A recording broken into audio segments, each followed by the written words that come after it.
Behold, it's Natalia. Let's go find some monkeys, shall we? Would you say sex is like riding a bicycle? Nothing gets me going like Christmas and wigs. Let's check out this show. I remember the first creature I beheld. He was a squirrel. His name was Kevin. I heard you need a DNA sample. I want to find light and joy in things that bring us together and unite us. And I think science is something that can unite us. Ow. God damn. There's a world out there, a world that needs to be beheld.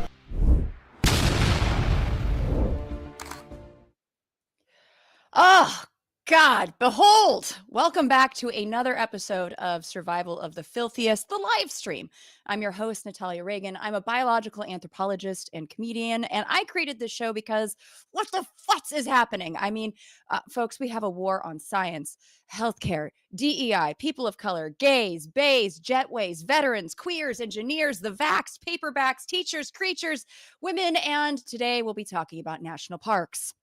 So I decided what better way than to resist than talk to scientists, comedians, and advocates who are creating some very good trouble to move this country forward rather than 5,876 steps back. And here's a quick reminder to please like, subscribe, and comment if you enjoy this or if you have any questions.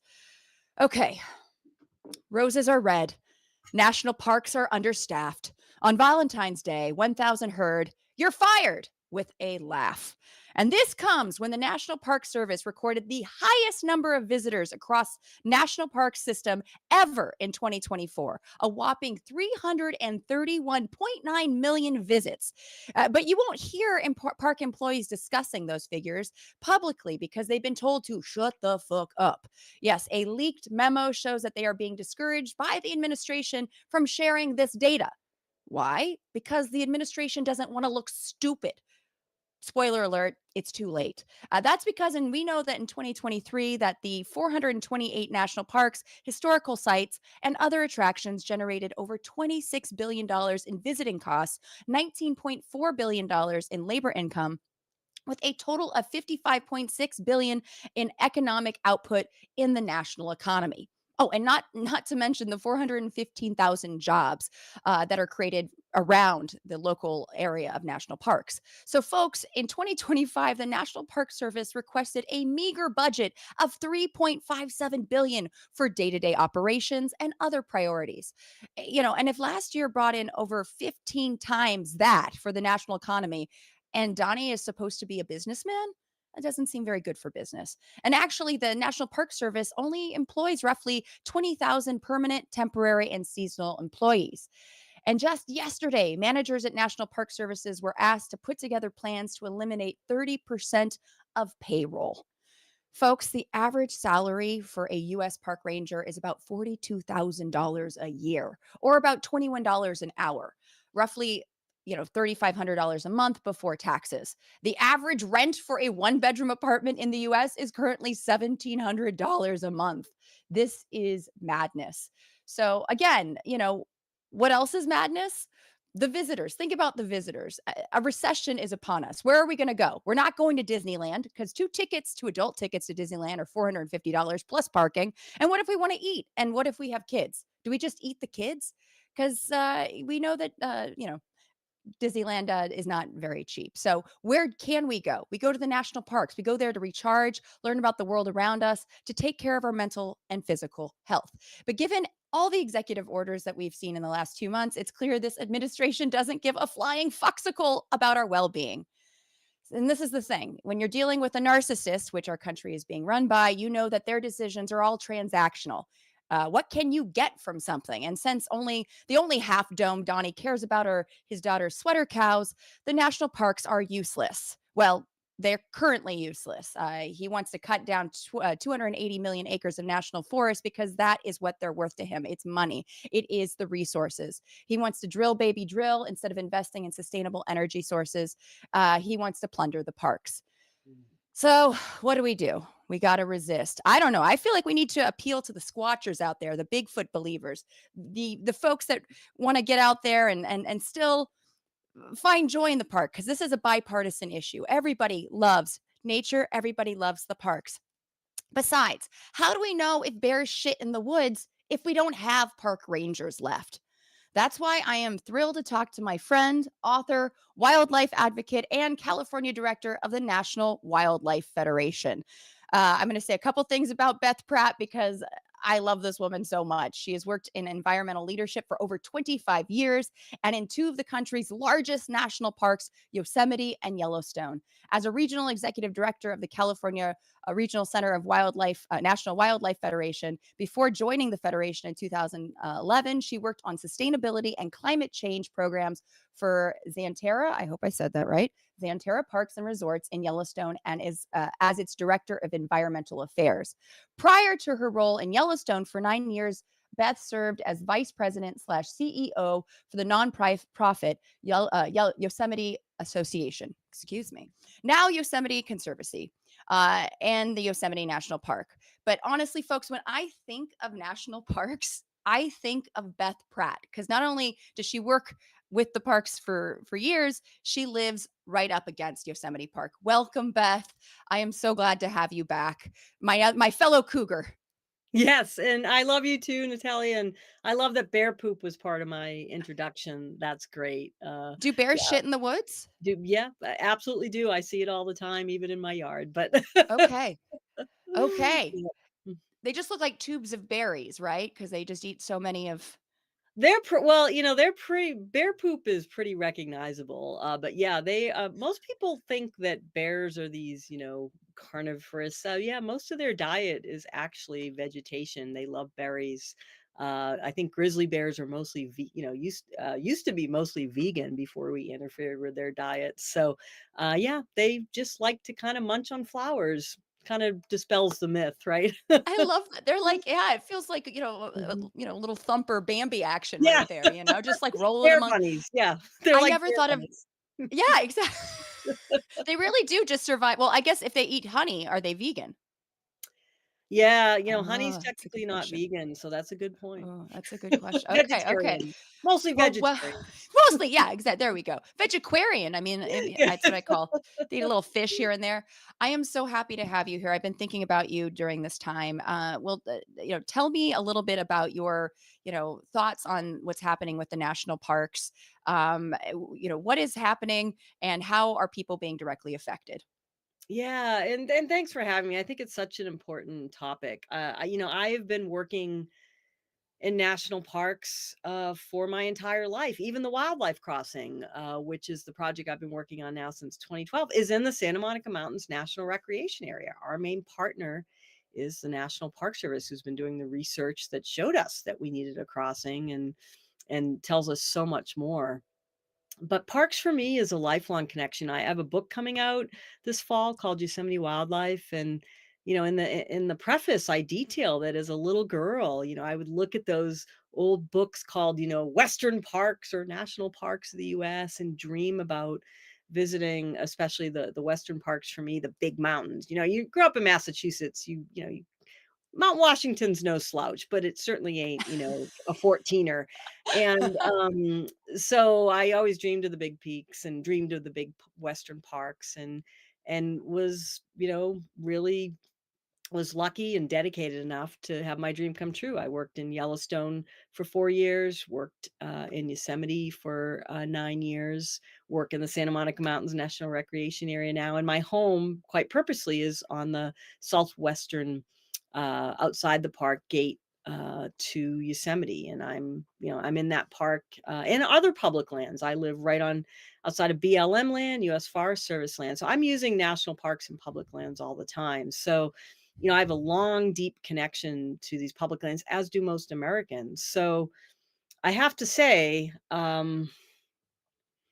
it's been both, it's both brought me great sadness, but also made me furious that the last month I have had to defend national parks. If you had told me when I started out working for wildlife and conservation that later in my, that I'd have to be on CNN defending the existence of national parks and park rangers. I never would have called this. National parks are something that we've always agreed on and other Yeah. public lands. Reagan loved wildlife. He helped with mountain lion protections in California. Nixon passed the Endangered Species Act. George W. Bush was a big parkie. Gerald Ford was a park ranger. Again, I could list forever the Republican heritage around.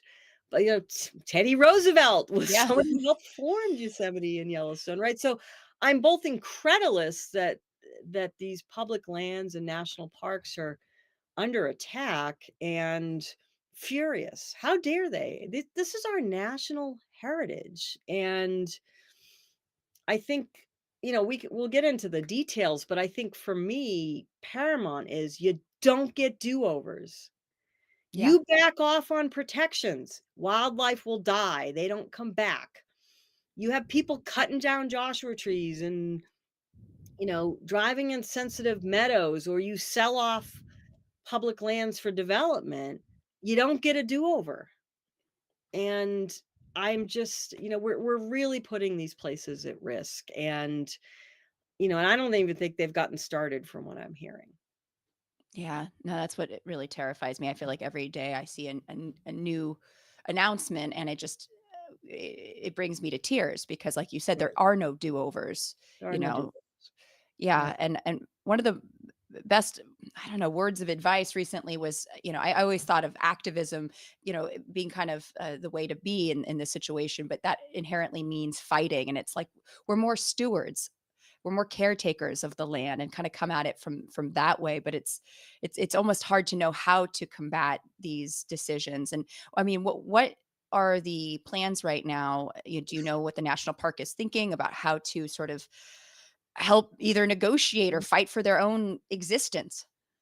I think it really is gonna be up to folks, outside the federal government. As you know, I think most alarming to me, and I have a lot of friends who are still work for the Park Service. I've talked to some former directors of the Park Service.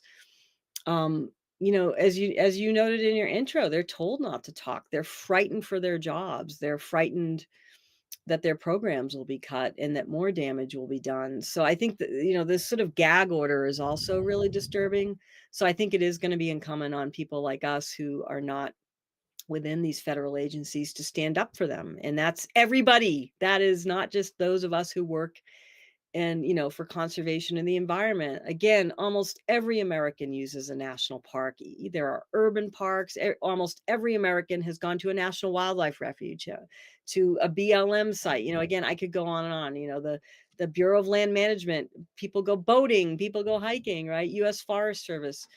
We've all benefited. We all have traditions, whether it be camping or hiking or fishing. So I think it really is our responsibility. I don't care who you vote for, to stand up for these public lands. I think that the federal agencies, and there's some incredible leaders in them, are kind of backed into a corner. They report to the federal government, and we have to have courage in these times and let the administration know that this is not okay on behalf of our federal partners who have done so much. I think, Natalia, what disturbs me, listen, I'm not a typical tree hugger. I have a biology field undergrad, but I have an MBA. And listen, there's government programs I would trim, right?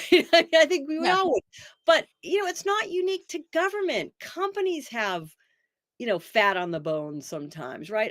Again, I think we can all relate to that. We have to tighten our belts at some point.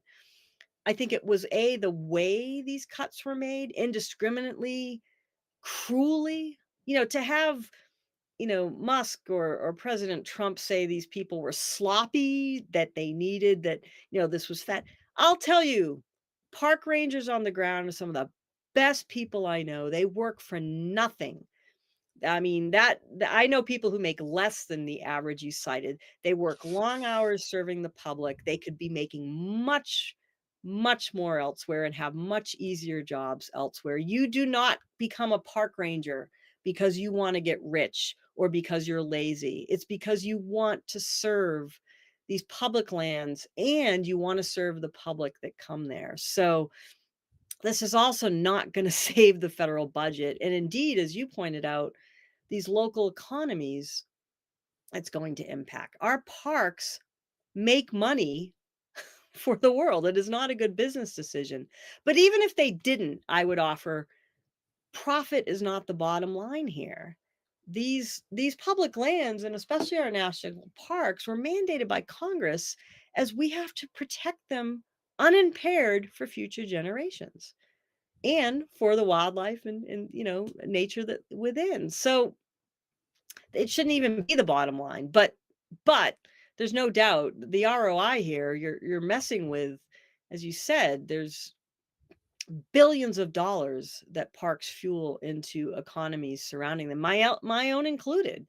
I live in a really small town of 300. Our county seat, Mariposa, I live outside it. The population there is just about 2,000.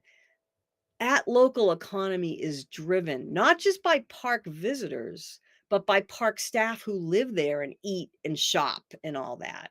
So you start backing off on the visitation, you start backing off on the people who work in parks, that is a ripple effect. Gosh, so what will be immediately, um, who will be immediately affected, and what can Mhm. we expect if we say go to Yosemite National Park in the next coming weeks? Are there No, I immediate think we change? don't know yet. I think some of the writing's on the wall. I've seen posts from other parks, visitor center closed, no more park ranger programs. I think I hear some pundits like, well, it was only, 11 positions in Yosemite, but you're already talking about, and I don't even know that that's true, right? If you back out the seasonals, they haven't been able to hire, which, this time of year is usually you're having all your seasonals in the door because park visitation goes through the roof from Memorial Day to Labor Day. But you have to understand that these parks are already underfunded. I forget the exact stat. I should have looked it up. But as somebody who's worked for nonprofits that support parks, like the Yosemite Conservancy, like there's a nonprofit for every park. I think it's something like 40% of the park's budget comes from federal appropriations. Nonprofits, other things make up the difference. Volunteers, you name it. They are already operating, especially with on the ground services, short. So, you cut one out of a staff of, like, let's say five, the work doesn't go away if you're going to keep the visitor services open. So I think we know they're going to be short with on the ground help. We don't know how it's exactly going to play out, but there will be impacts. And anybody that tells you there isn't, and I'm finding leaders, business associations being really disingenuous. Our representative here at Clintlock, he said that, oh, Yosemite would be fine. These cuts were needed. Bullshit. I'm calling it. That is absolutely false. Come to Yosemite, see what these people do on the ground.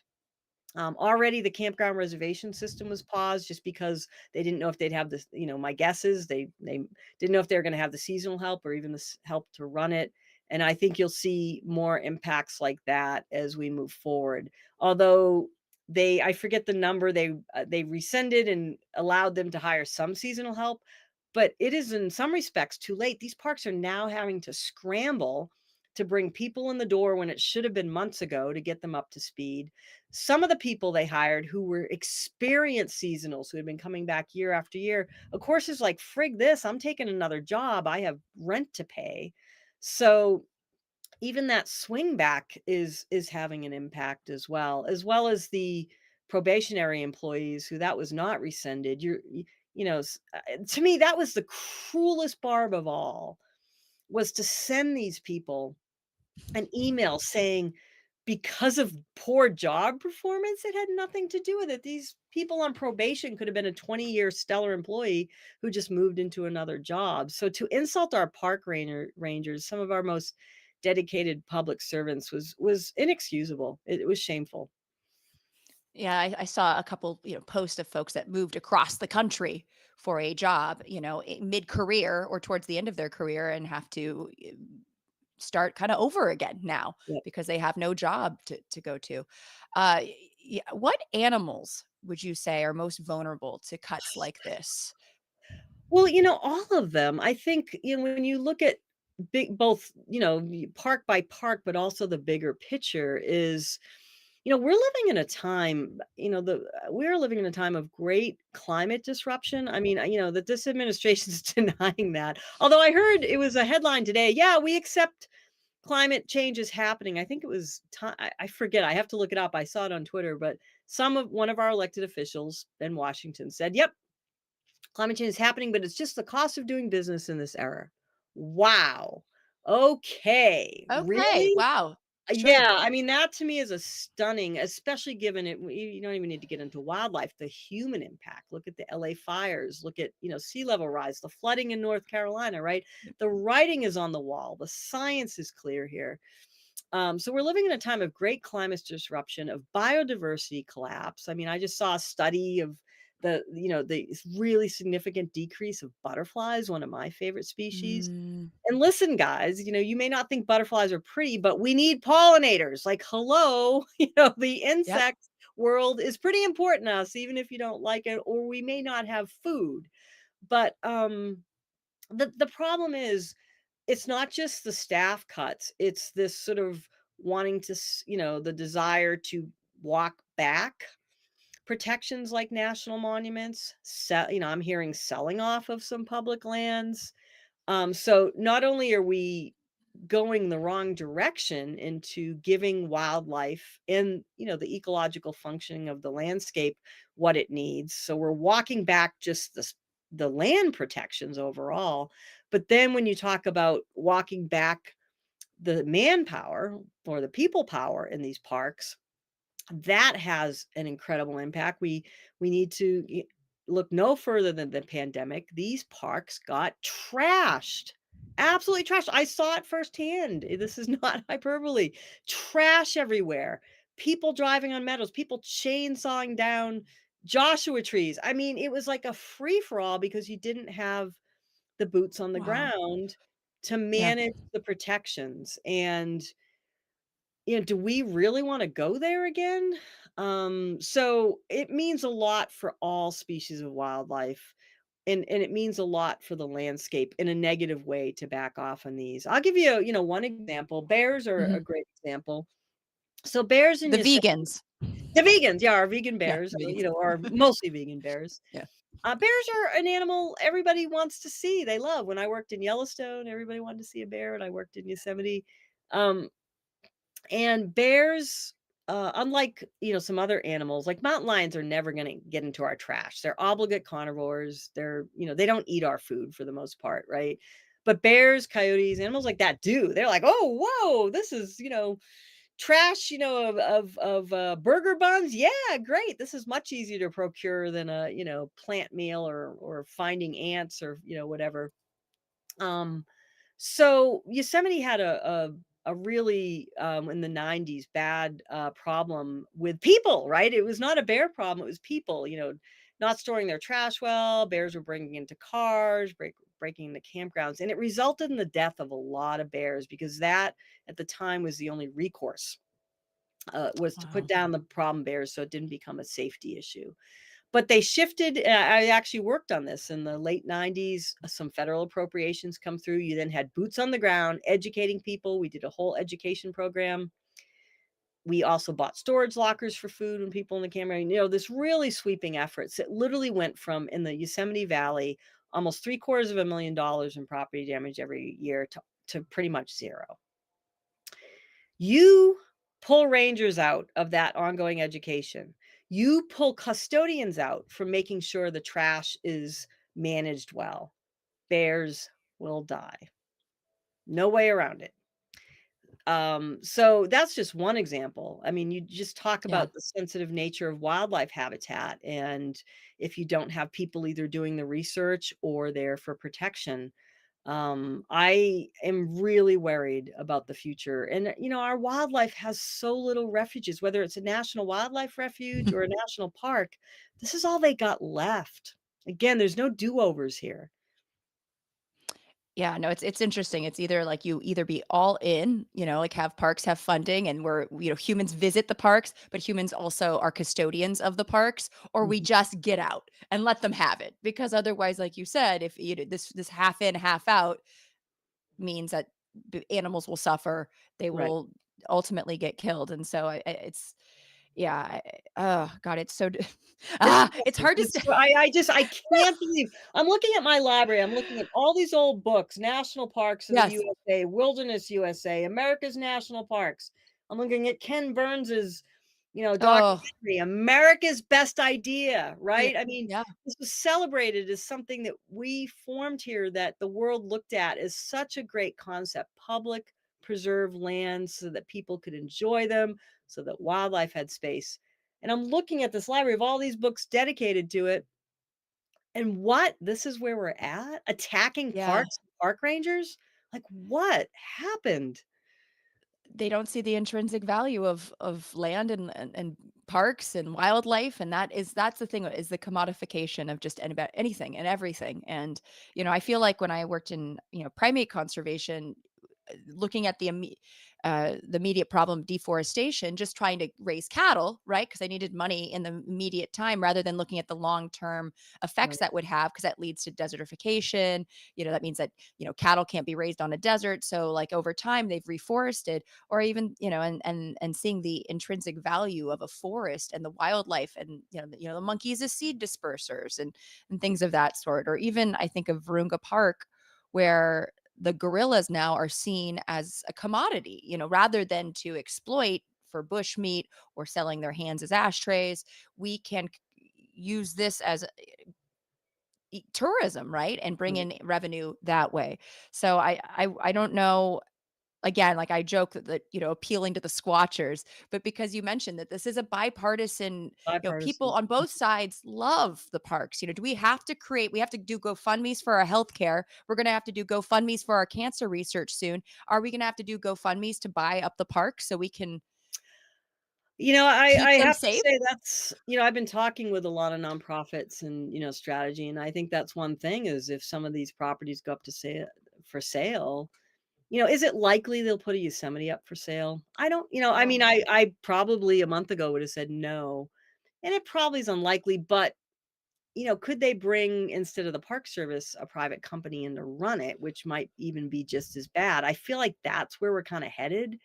And we don't want Disney running the national park. And no, I love Disney World. Don't get me wrong. They do great customer service, but again, parks are a different animal literally, right? They are supposed to be in the public trust, and we want dedicated public servants working for them. Park rangers know how to protect the landscape. If we're going to look for fat in the federal government, I would not be looking at park rangers or scientists working in parks. I mean, that is the most ridiculous thing I've ever heard. Even us in nonprofits, I'm not in this to get rich. I could be making 5 times my salary with my MBA, right? We're in this because we're there for the public good. We want to preserve the environment. We want to preserve wildlife. We want people to be able to enjoy these beautiful places and have access to them. So and yeah, I'm as puzzled over everybody. Again, I think it is really going to be incumbent on everybody, again, no matter how you vote, to really step up and defend the parks, defend the people working on these public lands. And I'm not sure what else to do, but I do think there is if these lands go up for sale, we better be ready because again, no do-overs, no do-overs. no. And I think of the indigenous community as well. I don't know if you have heard anything, in terms of their responses, or how they are handling all of this as well, because I mean this is just, it feels like it doesn't end, just stealing of land and then destroying of land, and over Mhm. and over and over again. Yeah, I mean, I have seen some of them. I won't speak for them, but yeah, I'm sure in some respects this is familiar territory for them who have been through it. But I mean, I'm sure they're having the same conversations because listen, if parks are up for grab, I'm sure federal tribal recognition is too. So, Oof. I think that nothing is off limits with this administration. So it's to me, yeah, it's it's What shame. is happening? What is Again, I happening, think Beth? we can all look at, if it was more a message of unity, people point to Clinton as sort of this gotcha moment, like, see, a Democrat did it. Yeah, but Clinton approached reducing the deficit very differently and laying off people with compassion, humanity, and strategy, right? It wasn't just this kind of across the board cuts. Let's look at what's vital. Let's look at what has economic return or what would have really impactful consequences if we cut, much like a business would do, or at least a good business would do. So, why aren't we approaching it that way? I'm sure if you go to these superintendents or these park managers who know the parks and say you need to reduce your budget, they will manage it in a way that is effective. These sweeping cuts, these just eliminating all seasonals, eliminating probationary, is no way to run a business. Yeah. I mean, even if it was a business, and it's not. No, and I feel like I know people who have done that. They've been like the cleanup person that goes into companies, and it's a job because you have to look at the numbers. You have to do Right. full data analysis to understand. Because I heard a one report, just the idea that you could perhaps lay somebody off that's a park ranger that is also an excellent climber and is like the search and rescue dude that you Exactly. bring in, and then Steve, search and rescue Steve is gone, and you're stuck up a mountain. I'm sorry, you're screwed, You're screwed. That's what people don't understand. These jobs, like, one of my friends, who he's since retired, but he was law enforcement and an interpretive ranger and did search and rescue. And, a lot of these people, you're losing experience and you're losing multiple roles, right? These are Yeah. people who get called on, sometimes when there's wildland fires and have to go in, but they were laying off people who help with fire resiliency of all things. But yeah, you have climbing, people who it may not be their day job, but go out on search and rescue and are the only ones who can climb. And so to me, it's, you're putting the parts at risk. You're also putting people at risk who are visiting them. If you have, if you're out there hiking and you get yourself into trouble, which, people often do, and they got nobody who can come get you because their volunteer search and rescue has been gutted. Um, yeah, you're in trouble. I mean, they don't have like this robust paid search and rescue team just sitting around. Often I was out with some biologists last year. We were doing a butterfly survey and Oh. they had a search and rescue incident happen and they got pulled off because they had the skills. Now that wasn't their day job. But yeah, I just think here's what I said this on another news thing. Like, I wish President Trump would just come visit these parks or his administration, because to me, the way they're approaching public land cuts shows that they just do not know how these places operate. He did a NASCAR lap. Come do a lap of Yosemite. Hey, it's hard not to be moved by the landscape and what you're going to see, but it's also, to me, learn about what these parks do and what's needed.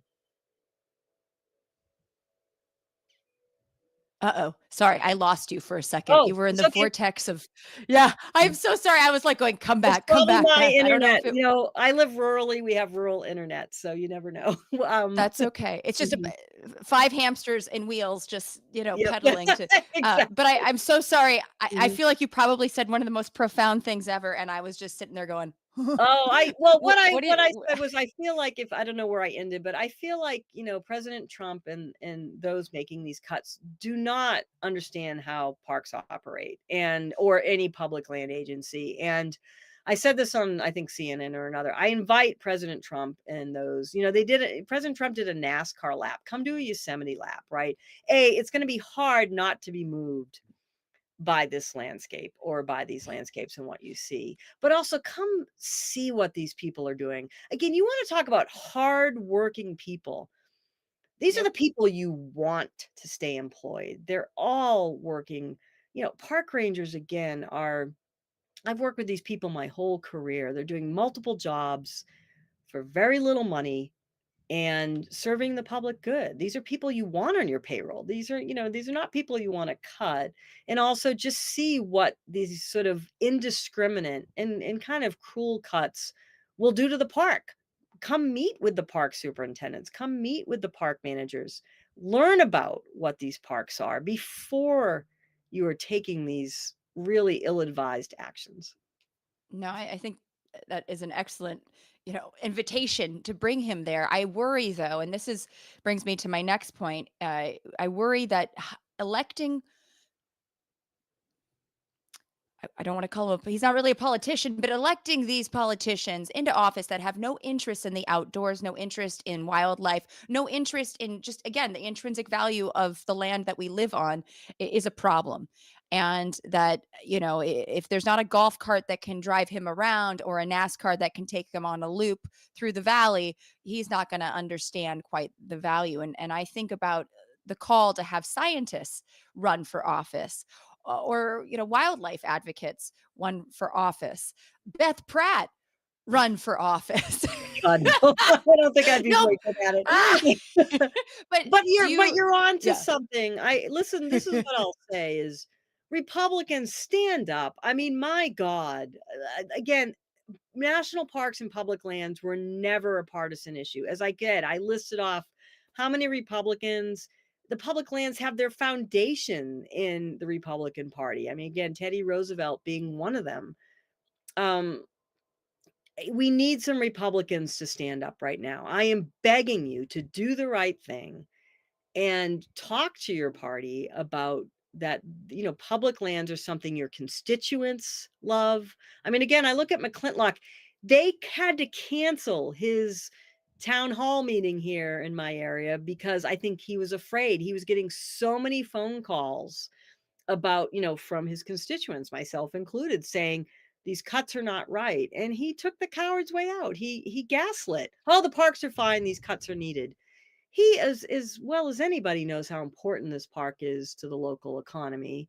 Yet I just, please, Republicans, you need to stand up. Leadership means courage. And I think that's the thing that puzzles me as well. My own organization, the National Wildlife Federation, a very bipartisan organization. You got animal rights Californians like me who work with hunters, who are Republicans in Wyoming, and we come together around the common cause of conservation. It's always been a democratic, not a one party ideal. So the Republican Party, please, I don't know what to say, but it is going to take you really standing up because right now, we can wait to, have more wildlife advocates and scientists elected, but that's what, midterms and 4 years from Oh, now. The damage will be done. And again, we don't get it back. We don't get the bears who die back. We don't get these landscapes back that are developed because they're sold off or that are destroyed because of a lack of protections because we don't have park rangers to protect them. So I really am begging the Republican Party to stand up right now. It's the right thing to do. Most people support these parks. That's what it's going to take right now, Natalia. But yes, we do need, I think it begs the larger issue, which your show is about. I think the other thing that has been shocking to me, and this started before this current election, but the sort of anti-science attitude that has crept into our national discourse. um I never would have called that either as a person, it's not my day job, but I consider myself a scientist. As a person of science my whole life, that is as disturbing to me as well, to not follow the science. yeah, it's been creeping, but it's interesting. I did a thing called Dr. Todd, or Talking Shit with Dr. Todd and Natalia web series. And one of their videos in 2016 was about this rise of this an intellectual movement, whether it Mm. was anti-evolution, vax, just anti-science all around and really distrusting science. And there was a lot of politicians that kept saying, I'm not a scientist, but and it was, Mm. very troubling because it was like, you might not be a scientist, but why don't you either elect or hire a scientist to help inform your decisions? Because again, like you mentioned before, climate change is upon us and human lives will be lost on both sides of the aisle. So it just seems so ridiculous that we're, ignoring the science and thinking that it's has this agenda, this science agenda, kind of like the gay agenda. It's like there's no agenda There's no other than to agenda find in truth. science. Find truth. Yeah. That's what we like about it. There's no agenda. We pursue truth. We pursue truth that we can apply to better ourselves. I mean, it always puzzles me, like, you don't like science, yet you trust a weather forecast. You don't like science, but Okay, jump off a building and see if gravity's sound. I mean, I just science, we use science every day. You drive a car, that's science. You drive over a bridge, that's science. You know how to, I mean, we benefit from it daily. And to Yeah. me, that measles are coming back, that people are Oh. okay with polio. I mean, I don't even know what to say about that, right? Let's just look at FDR. I mean, if you wanna talk about polio, I mean, how quickly we forget Exactly. or we're never educated, because that's the other thing I think is really terrifying is the amount that it's not taught early on that science is more of a verb than a noun. It is a process, and that's why I think with COVID and the rise of the anti-vaxxers is that as we gather more data, are gonna change because we have more data, and Hey, and it's good science science is will a change. process. I Yeah. love how you put that. And what I love is we test hypotheses, we test data. And this is not, you don't get this in religion, right? You don't get this in others. This is what makes science stand out and why it is what should guide us, right? Which is we test data, and when it doesn't work, we change. Mhm. Like I'll give you an example of the field I work in. When I was coming up in conservation, we were taught you put aside a Yosemite, you put aside a Yellowstone or a national wildlife refuge, done. You've protected wildlife. Okay. Well, what the science has shown, and what I've just spent the last 14 years of my life working on is connectivity. That actually, no, it doesn't work. Yes, you need places like Yosemite or national wildlife refuges where wildlife have primacy, but you need connected landscapes for it to work. Wildlife does not recognize boundaries, Hmm. and you need large landscape movements. So indeed, these islands of habitats don't work as well. We need to, so we were wrong, right? We were wrong when we put the 101 in and thought that the Santa Monica Mountains would be okay because there's lots of open space. So that's where we test data and we shift. Now we're shifting to large landscape connectivity. But yeah, I feel like, again, for those who are anti-science, it's like these gotcha moments. Yeah, was COVID all out of the gate a perfect response? No, because listen, do people not know about viruses? I mean, my God, they are complex. They No, shift. you don't. The point was we saved lives with what we did. And it could have been a lot worse, and we still don't know everything about the COVID, but about these viruses and how they, and the next one will hit, and the next one will hit. But God, we did a phenomenal job thanks to science quickly using knowledge that we had and trying to figure out how to minimize the damage. And we should be thankful to science for that and scientists. Instead, what we took off, security protection for Fauci, and he's declared a Fauci? criminal. I mean, what the hell? Yeah, I mean, this is I don't I'm not trying to be alarmist, but this is very 1930s Germany of scientists being vilified, and having to a lot of scientists fled Germany because of for fear of their own safety, including Einstein, you know? Yeah. So again, not protecting Fauci shows just how little science is appreciated. And And that it right there, yeah. exactly. We use And for science, you use science a million times a day or oh, benefit it in your yeah. daily lives, and people need to understand that. We would not want a world without, scientific advancement. I'm, for one, am glad we don't die because of our appendix today. I'm glad that more women don't, die in childbirth like they used to. I'm glad we have penicillin. I'm glad we have vaccinations. I mean, just go down the list. And for people sort of romanticizing that we were okay without all this stuff, Yeah.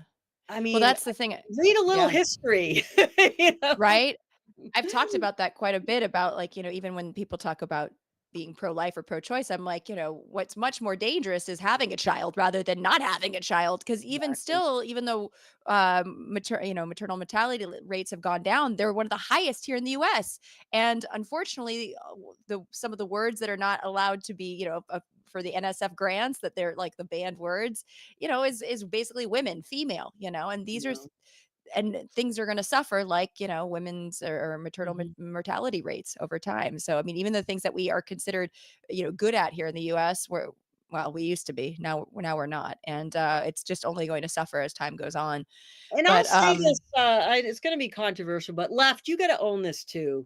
The mm, left is, the extreme left is also, annoys me because they veer into oh, the anti-science as well, the and maha. yeah, using some of the same tactics the extreme right does. So guys, you gotta own that, and I think that has been troubling for me as well. So although it's prevalently, obviously, right now, a right problem. The left is complicit in a lot of areas in this kind of anti-science, you know, um, non-factual, in places. Which, come on, guys, we got to be better.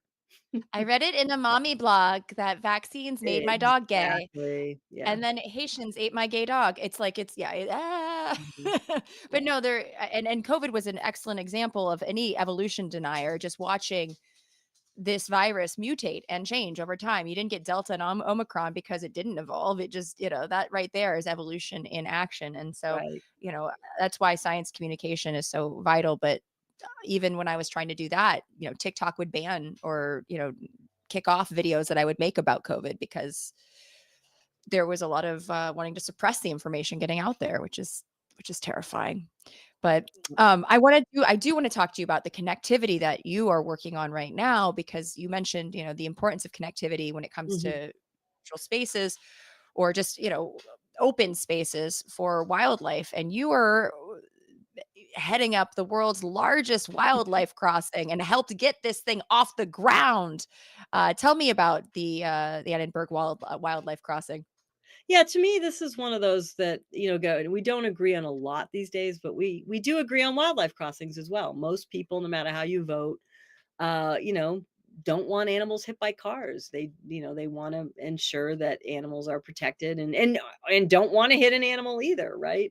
To me, and yes, I'm leading this, but there's so many partners like the National Park Service, scientists who raise the alarm bell, like Caltrans, our transportation agency, who's helping to build it, like the Santa Monica Mountains Conservancy, who helped put the land aside so we could do this. I mean, we work with I work with a championship team, and from everybody from Gavin Newsom on the public side and Secretary Wade Crowfoot to the private side. This is a great where the private stepped up as well, like Wallace Annenberg and Leonardo DiCaprio and everybody. And just to footnote that, I think private philanthropy is now going to be more important than ever, and where we face some of these government programs being eliminated.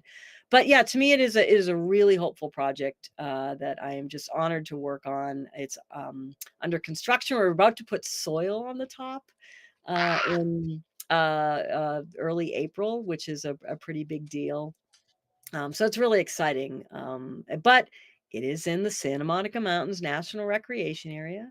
The scientists who have studied the mountain lions and other wildlife for decades now work for the National Park Service. We are looking at and worried about threats to both the federal lands there, which are critical for connectivity, and to the people who are dedicated people doing this work. Yeah, that has got to be a terrifying time as well for everybody involved. I mean, the inspiration for this particular wildlife crossing. Can you tell me a little bit about him? P22, yeah. I mean, what a what a cat. I think we all miss him. What a man. I mean, yeah, what a man. He was what a man. Love of my life, right? And I only saw him once. It was the perfect relationship. um, but yeah, I mean, P22, I think, much like Jackie and Shadow are doing now. Again, you see people coming together no matter how you vote, watching these two eagles who we can relate Yeah. to, those who, people can relate to. They, for 3 years tried to have a family and couldn't, and here they are, they did it.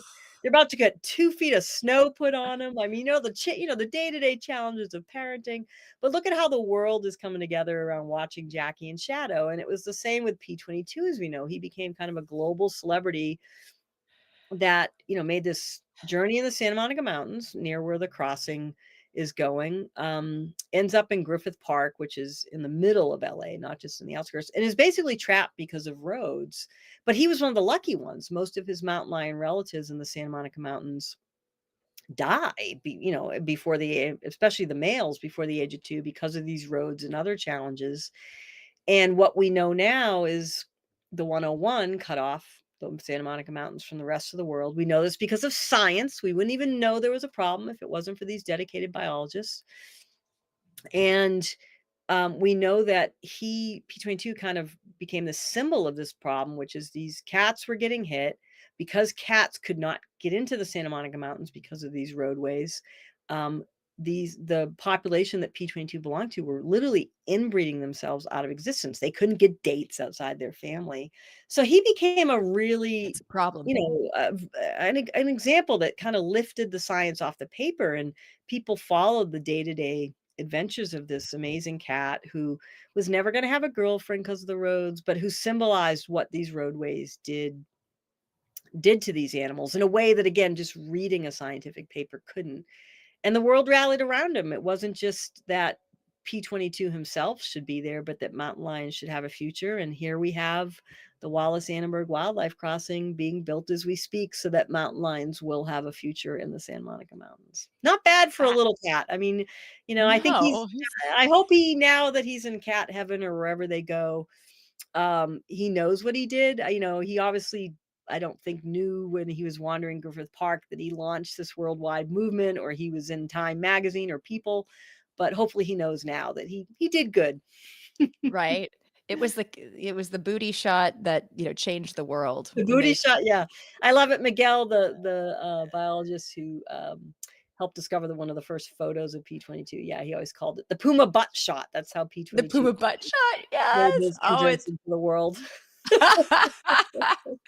it's so perfect. Make me poo my pants. That would Yeah. terrify me. No, he was so gorgeous. I have some kind of like flash questions that I want to Okay, get here to we because go. I I'm in. I know Beth's a very busy lady, so getting her is I got to make the most. Never Well, too first of busy for all, you to tell you. Mhm, well, I mhm. love you, my fellow cougar. Yeah, one day we're gonna get two Two cougars cougars, yep, 2 cougars off the cougars. ground. We're gonna talk cougars and Gen X crap because we ladies of a certain age. I want to ask you, what is your favorite national park? Oh, Yosemite, sorry. Yeah. I write in my, preface to my book, Yosemite claimed me when I first came here, which is a quote from Robert Redford. So Yosemite, absolutely.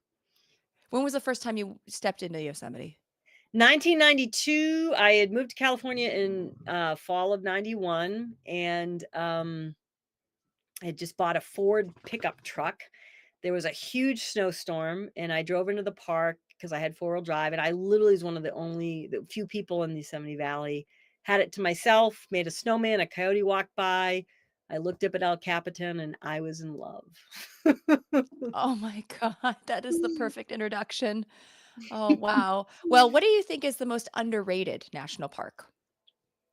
Well, that's a good question. One that's not visited a lot is Great Basin, at least, and I love that park. I'd say, Boston is, the Freedom Trail's in a national park. Like, I also don't want to, like, I think a lot of people don't realize that a park doesn't need to be a big Western nature landscape. Some of these parks are urban. So yeah, I'd say, like, the Boston National Park.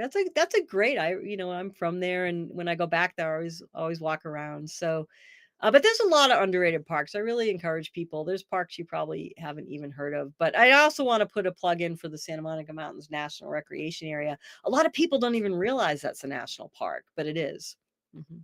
And it's gorgeous. I It's grew up gorgeous. in Yep. Los Angeles, and I absolutely adore that park. I'm obsessed with frogs, and I never had them in the San Fernando Valleys. I'd have to go there to go You do frog to know go herping. this Uh-huh. is a little known fact, but Ooh, any frog you hear in a movie is likely sound of the Pacific chorus frog, although they were called something else back then, that they what? recorded in the sound lots in the Santa Monica Mountains because they needed a frog noise. And back then, the movie lots had open space near them. So they would just go out and record California's frog, and that was recorded. A lot of those sound bites are recorded in the Santa Monica Mountains. Oh, I love Yep. that. We are the Mhm. national frog You're the national frog for movies, yeah. the film industry. That makes me very, very happy. You did kinda talk a little bit about, how people can maybe you speak up, but are there any, like, actionable suggestions right Yeah, now, like call your representatives to absolutely. get things Make moving? noise, please. Call your representative. Call people who aren't your representative. Write to the president, write to these people, write to your local paper, whatever it is, do interviews. Get involved with nonprofits who are advocating for public lands. I mean, there's no shortage of them. My own, the National, Wildlife Federation, National Parks Conservation Association, Center for Biology. I mean, I could just go down the list, right? There's so many. Get involved, whether it's a local group or a national group. Talk to your friends. I mean, there's just so many ways. Don't be quiet. Don't assume that because they're a national park that they're not, I think all bets are off. I think that was the assumption. We even had a joke when I worked for the Yosemite, Association. Now, national parks, we don't have to worry about, protecting them. It's just about doing. Well, now listen, I think all bets are off. So don't assume, excuse me, that national parks are sacred, that will never be touched. I think all bets are off now. But yes, make noise. Don't be quiet. And especially let your representative know that this is not okay. And be kind to your friends who are working in the federal space now. They're being told they're sloppy, that they don't do work. They have to send every Monday 5 things that they accomplished. I mean, it's insulting to these people, again, who are dedicated public servants who work for undermarket and who really dedicated their lives to serving the public good. They're in it for that. And to treat them this way, I just think is shameful.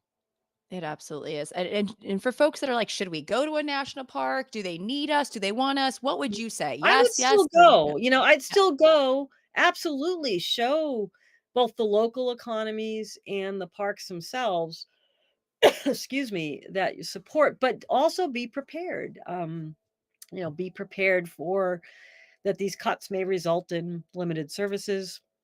We're not, that's playing out. Check, again, I'm seeing some posts like no park ranger programs available. This visitor center hours cuts. I mean, it's different for every park depending on what staff was cut, right? But just be prepared that it may not be business as usual. So take special care when you're visiting. But yes, please go. The parks are there for you. They are your lands.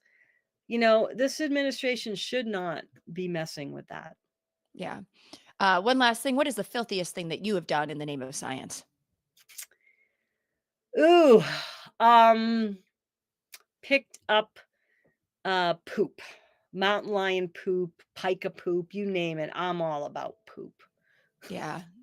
It's a crappy job, right? I mean, but someone's got Crappy to do job, it. yeah. And And I'd Beth say Pratt, also, advocating for the dating lives of cougars in LA is that's probably really hot. filthy. Sounds like a Yeah. porn channel or something, doesn't it? Yeah. I'm tuning in. I'm signing up. Don't threaten me with a good time. Oh yeah. Well, gosh, Pat. One last thing. Where people can find you, and if you have to jump off because Beth has another very important call, Yeah, I I can got wrap 2 it up. minutes we can 2 spend, minutes. yeah. Where can people find you? They can find me, I'm active on social, both if you want some fun animal photos and also how to help parks these days. I've been really vocal on social. I'm on Facebook, Twitter, I think it's Beth Pratt 1 on Facebook, Beth Pratt on Twitter, and Yosemite Bethy on Instagram. My website's bethpratt.com.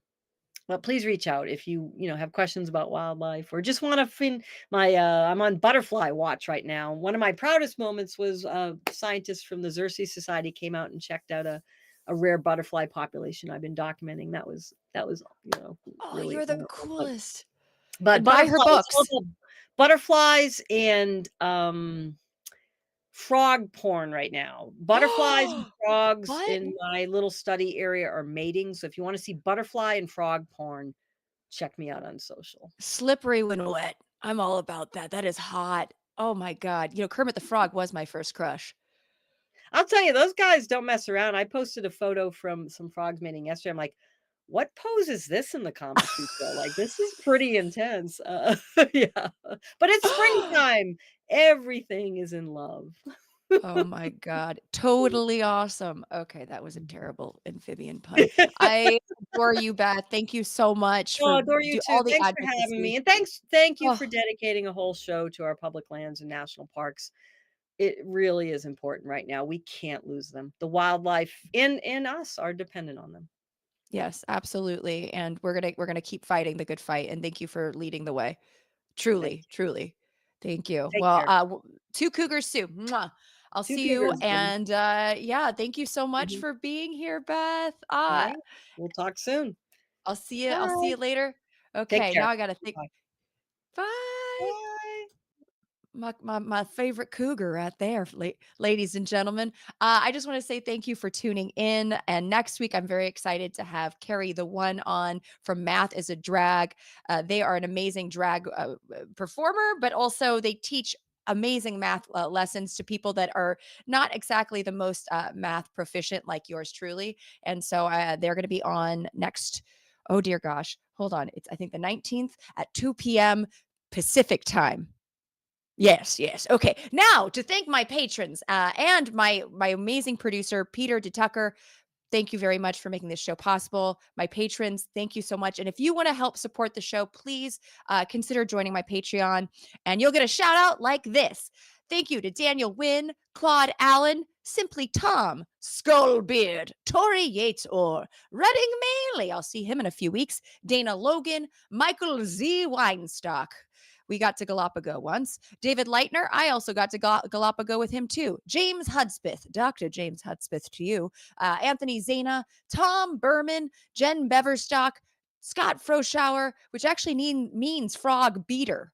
True story in German. It means frog beater. JSB, Jeff Cohen, Andrea Bloom, and Jonathan Marks, who retires in a couple months. And I am making a video for him. Just a fun side note. Everybody, thank you for tuning in. And until next week, stay very filthy because that is the best way to survive.